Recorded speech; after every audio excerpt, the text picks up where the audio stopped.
Alright guys, hey, welcome. Good to see you. Looking good out there. Yeah, I can see you. That's right, Ken. Anyway, so today we're going to be doing some Fire Emblem content. We're going to be talking about the last of the DLC nostalgia packs, Rogues and Redeemers. Let's get into it. Okay, so as I just said, it's a nostalgia pack, which means 3 chapters, 1 map, awesome music, and a whole freaking ton of characters from past Fire Emblem games. Now, the characters in this game run the gamut from Path of Radiance to, I believe, yes, Radiant Dawn and Shadow Dragon, maybe some of the Japanese-only games, not really sure. Anyway, so it has all kinds of characters from all over the series. Really good stuff, and, you know, really interesting characters for everybody on this one. Now, I have to warn you guys right now, before I get started on the individual characters and stages, that the level cap for these guys is insane. They're all capped level 20 promoted units, with often many of them have 2, 3, maybe even 4 stats capped. That's crazy. These are tough as nails freaking enemies, and they all have 5 skills at their disposal. Not all of them are really that good, but still. Some of them have like Gale Force, which is useless, of course, for them, because if they kill any of your units, you're restarting. But anyway, they have Gale Force, they have lots of breaker skills, Aegis, Pavise, you name it. They got it. It's crazy. Anyway, so these guys are really tough, and I wouldn't even recommend trying the stage or buying it if you don't have a really high-level, min-max team of doom. Like, it took me quite a while to make a team that was actually possible to, stand up to these guys. In fact, I realized as I started to play that I hadn't trained up a single magic-using unit, and that was a huge problem when I was facing a bunch of, like, tank units. How did that happen? I don't know, but whatever. I trained up the DLC Micaiah unit because she's actually quite good because of her Shadow Gift ability and her access to Tactician. But another good, there's lots of great choices, including Brady. I think Laurent is probably pretty good. I've never used him personally, but I don't know. I actually don't like that many magic using characters in this game, surprisingly. I like most of the physical units more. Anyway, so, like I was saying, really tough stuff. Make sure to bring in a variety of units. Equip them with some of your best weapons. Don't necessarily give them, like, your legendary weapons, because if you use those up on these enemies, you're going to be sad later on. But if you have Arms Thrift, this is the freaking time to use it. I went in there with some of my guys having Arms Thrift and, like, using Tierfing and Volant axes and all kinds of great stuff. And I didn't use up like a single usage because they have like 45 luck. With Arms Thrift activates on luck times 2 percentage, which means 45 luck would equal 90% chance of activating. And anytime it activates, of course, it doesn't use up your weapon's usage ranking or whatever. So very helpful for using legendary weapons at late points in the game like this. Now, let's move on to more of the specifics on each level and their characters you unlock in them. Alright, so in the first level, you'll be teamed up with heroes from across the world, like all kinds of crazy stuff. And the character you unlock at the end is one of your allies, Ephraim. He's a great knight. He is, of course, capped level. He has like a bunch of skills that are actually really interesting, like Defender and, I'm sorry, that other one, the Griffin Rider one, Deliverer, that gives you +2 movement when you're paired with a unit. So basically, he's like the perfect unit to dump your other guys onto, so that he gets a movement bonus, he gets stats bonuses. It's actually a really fun character, and he's fun to play around with. His character always kind of meh. It's hard to see his facial features actually, which is kind of strange, but that's just a minor complaint.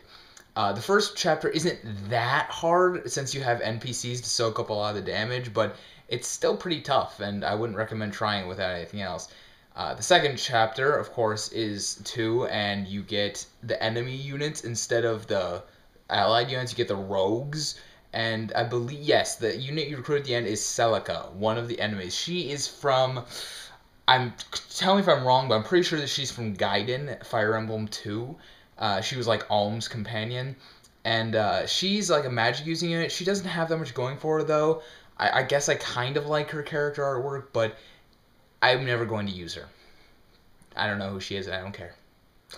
Anyway, so lastly, we have third chapter where you're fighting all of the enemies. It's in the vicinity. Sorry about that. It's in the vicinity of like almost 50 enemies. Like, it's freaking crazy. And you have to deal with all of these at the same time. Now, they will come in like waves, so you don't have to fight all of them at the exact same time, but it's still really tough. It took me at least 1 or 2 tries to beat it, the first time. It's now, this chapter is the most important of all of them because, one, you freaking get Ike. Ike is awesome. I mean, even if you don't like the games, you have to admit he's pretty cool. Anyway, he comes with Aether and I think Soul. He might come with Luna as well. It'd be really funny if he did. He had Aether, Soul, and Luna. Yeah. Anyway, so he actually has a pretty good skill set because of the fact that only Lords can get Aether normally, but he gets it, so therefore he's quite good. He also has overall good stats, and he's a fun unit to use. I like his new character artwork because it's cool, but obviously it's not his normal one. It looks pretty similar to his final costume in like Radiant Dawn though, because he was basically just a hero anyway, and that's what he is in this game. So he's really good, but the real reason you're playing this third chapter, glasses adjust, yeah, I know, is because of the limit breaker skill that you get at the end of it. And let me tell you, holy crap, it is so freaking good. I mean, okay, let me explain. Limit breaker is a skill that when equipped increases the stat caps of all of your stats by 10. Now, it doesn't directly increase your stats, but it allows you to get their stats that much higher, and that, my friends, is amazing.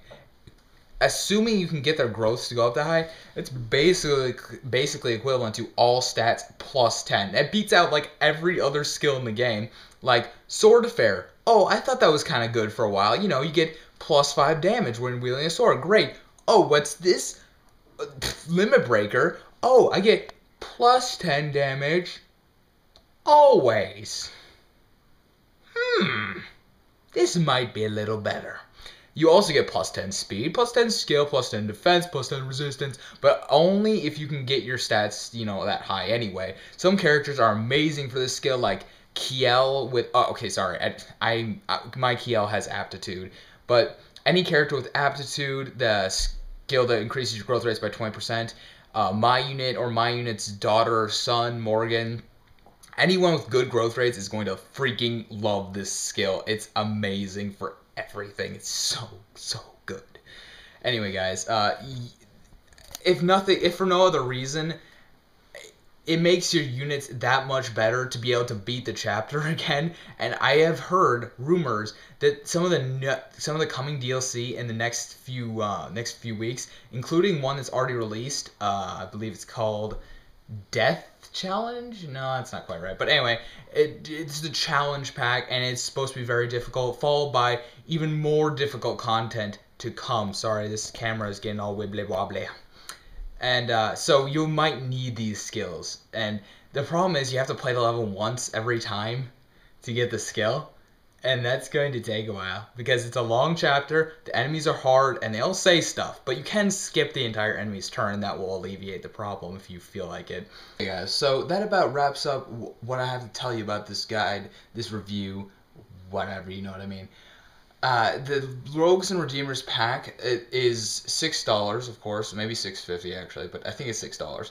And each of the individual maps is $3.50 each. Now, this means it's a really good deal to buy the map pack, but on the other hand, there's really no reason to buy the first 2 anyway. I mean, if you're looking for a really tough challenge and you want to see all the character conversations and all the extra content, by all means buy the whole pack, especially if you want, say, Ephraim or Celica. I kind of liked having the cool new Ephraim, but I mean, you can recruit him through the spot pass in his original form anyway, so... it's like, it's probably worth it if you like Ephraim a lot, as I do if you've seen my top 10 characters list. He was 10, I believe, number 10. But, other than that, there's really no reason to play the first 2. They're just really hard, and you'll end up using up legendary weapons. I still enjoyed them, of course. They were very fun. By the way, the music on some of the stages is really good. Like the last one in particular is one of my favorite songs. I'll be playing in the background starting now. It's Ike's theme. I may have played it once or twice, and it's really good. I loved it. The stage itself is actually from Path of Radiance. It's a very famous and cool map. I like how it alternates between like day, night, and like Twilight. It's really cool. I didn't just make a Twilight reference. Shut up, internet. Ugh, God. Anyway, so overall though, the pack itself is meh. It's good. It's a good pack, but there's no real reason to buy the whole pack. I would just buy the third one unless you're really looking for the challenge. In which case, yeah, buy the whole thing. Whatever. The last pack, though, was the best. It was the most challenging. It gave you the most useful items, and it has epic music on top of it all. So, guys, I hope you enjoyed this review or found it helpful, or both. Please leave a comment below if you feel like it. I'm taking requests for games to play. I'm taking requests for characters to do. And right now, I'm kind of in this weird, like, I'm not sure what to do phase. So I'm going to just keep on making stuff, and I hope you guys enjoy it. I'll see you guys next time.